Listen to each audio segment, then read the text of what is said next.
Uy, okay ka lang ba? Alam mo, Yel, ito kahapon di ka okay, umiyak ka. Andito ako ngayon kasi syempre sobrang concern ko din sa'yo. Uy, bakit di ka pa bumababa? Sabi nila hindi ka pa kumakain. Anong oras na? Hapon na. Nakanggaan na eh. Ikala ko ba okay na kayo ni Riddick? Kagabi, magkausap kayo ni Riddick Ala, yun lang yun. Pero wala na. Hindi ko alam kung gugutom na ako. Uy, kagusto sa inyo. Look, ano yun dun? Ano yung itawan? Look, hinatok! Look! Look, gogo! Hindi ko alam pero... Ha? Sa'yo galing ba? Itong pagkain?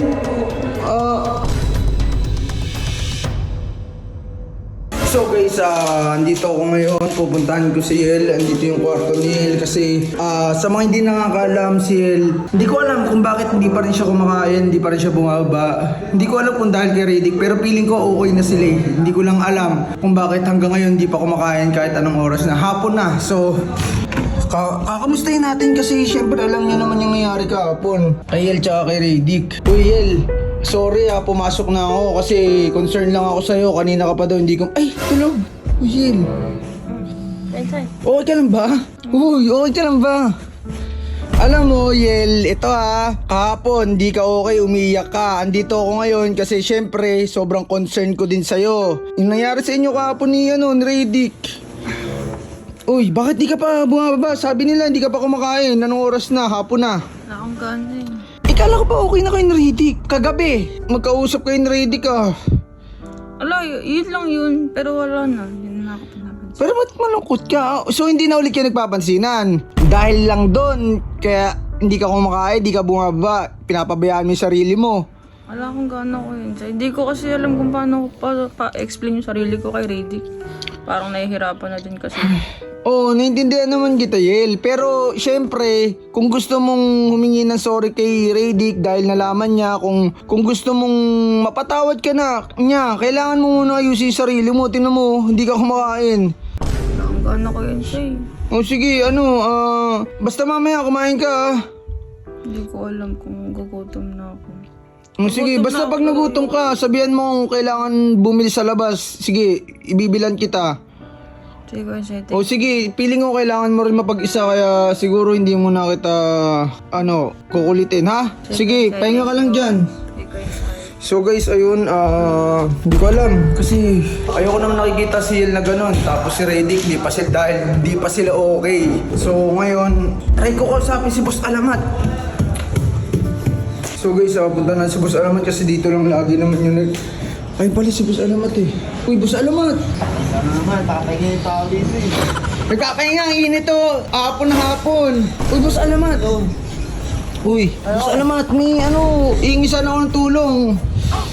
Sabi na lang. Hindi naman to sa away. Kasi ito, concern, alam mo naman, concern din ako kay Yel. Nung nag-away sila ni Riddick tsaka ni Yel, yung nalaman niya na yung plano nila Sob tsaka ni Yel, ngayon, ito yung nangyayari, hindi ko makain si Yel, di pa bumababa, anong oras na. Kung hihingi sana akong tulong, baka ikaw makatulong para mapakain man lang si Yel. Ay, ba't naman ako hindi mo nakikisali sa kanila? Hindi nga, kaya nga, naiintindihan ko naman, pero Ikaw lagi palagi kasama nun eh. hindi, syempre may respeto sa iyo, wala kang respeto sa iyo noon na malay mo pag ikaw nagsabi, mas kumain siya. Tama sila, malalaki na yun. Sige na, basta salamat. Balak ka nga sa buhay. So guys, yun, hindi ko alam kung paano gagawin ko. Kung ano yung gagawin ko kasi si Alamat lang kasi yung tingin ko makakatulong sa amin eh. Para mapakain si El, ayaw ko naman pilitin siya. Mamaya magalit sa akin si El. Wala tayong magagawa si ate. Hello ate. Ayan, so guys. Uy, kagusto sa inyo. Look, ano yun dun? Ano yung itawan? Look, hinatok! Look, gogo! Takina, ano yung pagkain? Wait lang, tingnan natin. Gago pagkain. Takina si Boss Alamat. Hindi ko alam pero... Ha? Sa'yo galing ba? Itong pagkain? Oo.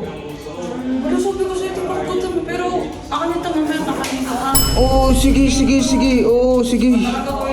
Sige, kain ka. Tangina guys. Grabe talaga si Boss Alamat. Pasiga-siga lang talaga. Concern din talaga. Si Alamat yung taong ano eh.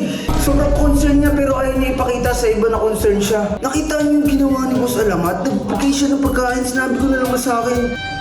So guys, feeling ko si Boss Alamat tingin niya kay Yel talaga kapatid. Kaya ganun siya ka-concern para makakain si Yel.